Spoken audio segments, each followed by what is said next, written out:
Hello guys, welcome back to the channel. Thank you very much for watching. Thank you for subscribing. Thank you for liking the videos. Thank you for commenting. But most of all, thank you to the sponsors. As I keep repeating every time, it really is only for you that these videos are made. Without your generosity, they would not be made anymore. So thank you very much indeed. As a matter of fact, we do read the comments and upon occasion even answer them. And this is one of these cases. Ole and I asked the question about mouse under the previous video, and the comments were uniformly that we should make a video dedicated to mouse. So, for better or for worse, here it is. Again, this is one of those things that it always seems to me that I am teaching my grandmother to suck eggs with some of these videos, to tell you the truth. Much of what I'm discussing seems to me so obvious that if I know it, everybody else knows it and probably knows it better than me. If that is not the case, however, by all means, let's talk a little bit. First of all, what is the mouse? The mouse is this thingy over here. And it has a very specific job. It prevents the collar of the stays closing completely around the mast. Because if you allowed it to tighten to close completely, it would be extremely hard to remove them from the mast whenever you are overhauling the rig for whatever reason. In battle, because damage has been suffered, because the ship has been dismasted, because it has been cut by enemy shot and needs to be replaced as if it is impossible to splice it back in place, whatever reason. But one additional reason that not even the authorities mention, but it is rather obvious, is that if you allow the collar to be completely closed, you can no longer lower the topmast. And the lowering of the topmast is one of the great inventions that transformed the clumsy medieval caucus into the graceful sailing ship of the early modern period.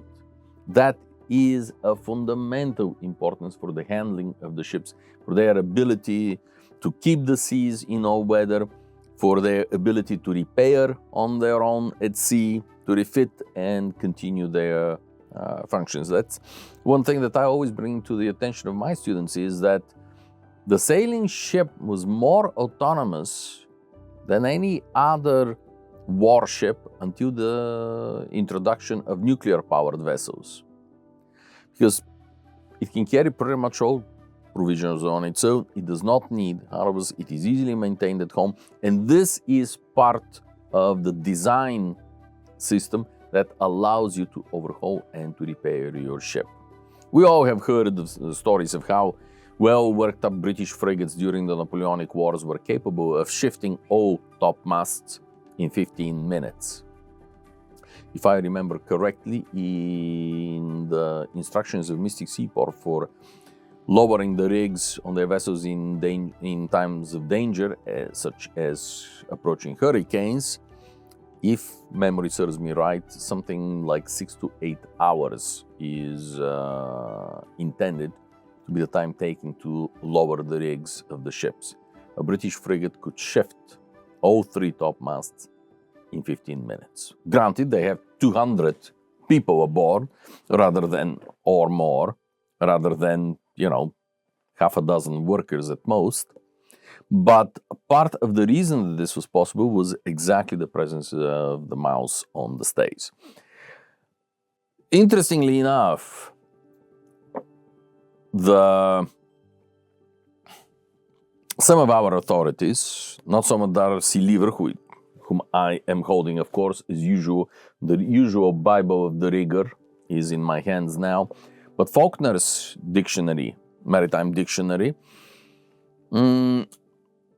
speaks or implies that the mouths were only on the lower stays. I believe that there is evidence that they also were utilized on topmast stays, because after all, you do have to lower the top gallant. Top gallant and royal were usually in the same tree, the same spar, were simply divided by shoulders that you can see up there on this. So the upper stays, you will notice, do not have a mouse, but the lower two do have the mouse. That is why I would say that an important reason for their presence was the ability to lower the topmasts and shift the rig. Because these are the ones that will be catastrophic if you do not have them. And you have to be able to replace them quickly. So having determined why the mouse, what was the purpose of the thing, we now come to the point of discussing how was it made originally. And I'm sure that you have watched the videos on the SYSTER channel which show you how they're made on a model. As far as the original construction, well, Faulkner describes it briefly in a parallel and illustrates it, but so does Darcy Lever in the Young Sea Officer's Sheet Anchor. And in some ways, of course, Darcy Lever is more detailed and more to the point than Faulkner. It certainly is a longer passage, a longer paragraph than, at least in the version of Faulkner's that I have. Mine is 1815 version. The way the mouse was shaped was with the help of spun yarn, which was tightly wrapped around the stay. Sometimes in some services under this also junk, broken up rope fibers were included to buff it up. But usually this is spun yarn. In the process, subsequently, this is parceled with canvas, which is tapered towards the two ends. On top of this, again, yarn is used to create the net that we see. They are bent with ears at the top, they are wrapped around the stay, and then it is a question of really going over and under until you wrap the whole thing.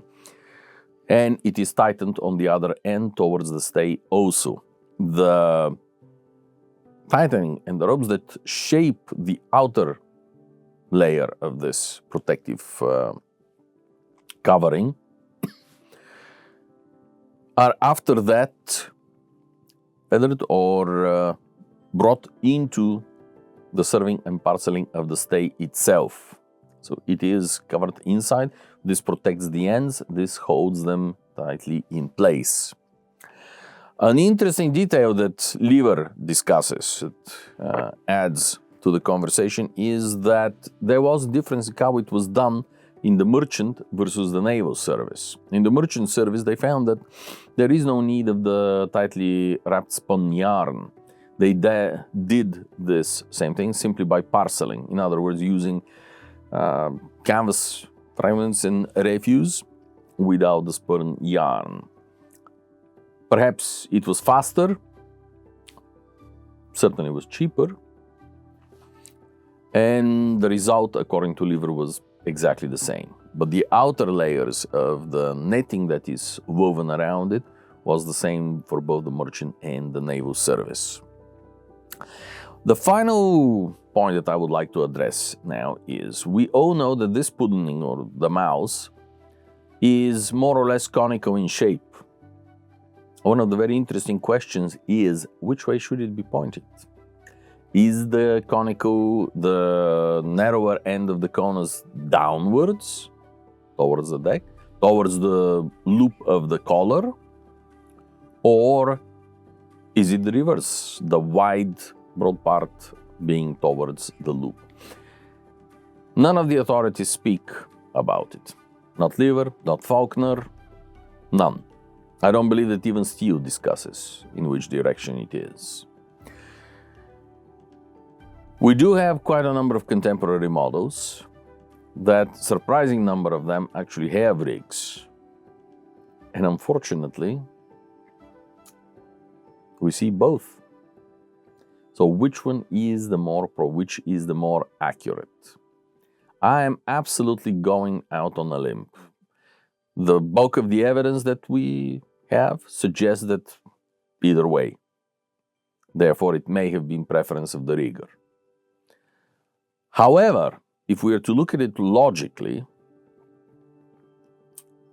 to retain the maximum strength of a rope, you do not want it to bend sharply.